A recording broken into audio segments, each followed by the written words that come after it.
ఇప్పుడు ఓకే. జై శ్రీమన్నారాయణ.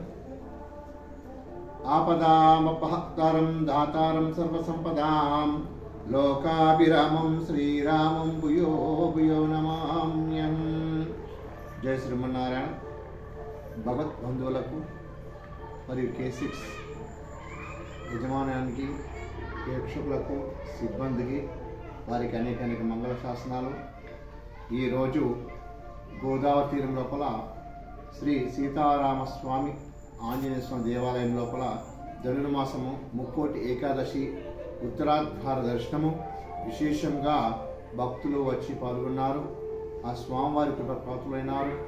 అలాగే పాశురాలు కూడా ఈరోజు 7వ పాశురాలు కూడా చదువుతూ ఆ స్వామివారి యొక్క నీరంజనాలు సమర్పించినారు.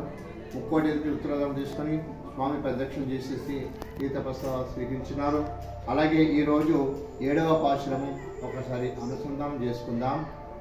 కీషుం కేశంద్రు ఏంద్రుం ఆని చెత్తన్ కలంద్ பேசினார் பெச்சராவான் கெட்டிலேயோ பெய் பெண்ணே காஷம் பெறப்பன் கலகப்ப கேபரத்து வாஷான் அருளாய் ஆயிச்சினார் பத்தினாள் ஓஷை படத்து யாரும் கிட்டேலியோ நாயක பிள்ளாய் நாராயணமூர்த்தி கேஷ்வாய் பாடுவாய் நீ கெட்டு கீடித்தியோ கேஷமுடைய திருவேலூரெம்பாவாய்.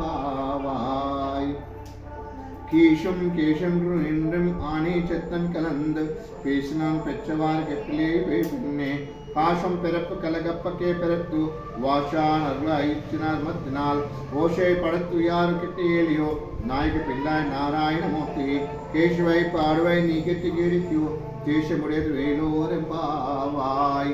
ఆండాల్ దివ్య దుర్గలిని శరణం. ఈరోజు 7వ పాశురంలో గోదాదేవి తన గోపికలందరూ లేపుకుంటూ చివరిగా చిన్న గోపికను లేపి ఒక చిన్నదాన ఇంకా సమయం దేవుని ఆరాధనకు సమయం ఇస్తుంది కదా, ఆ కృష్ణుని క్షమించుకుందాం కదా వెళ్తున్నాడని చెప్పేసి 7వ గోపికను లేపుకొని మన గోదాదేవి స్వామివారి సేవకు బయలుదేరింది. ఆండాల్ దివ్య తిరుగణేశ్వరం. ఈరోజు ముక్కోటి సందర్భంగా 7వ పాశురాలు భక్తులందరూ అనుసంధానం చేసుకుని స్వామివారి కృపాపాత్రులైనారు. జై శ్రీమన్నారాయణ. జై శ్రీమన్నారాయణ.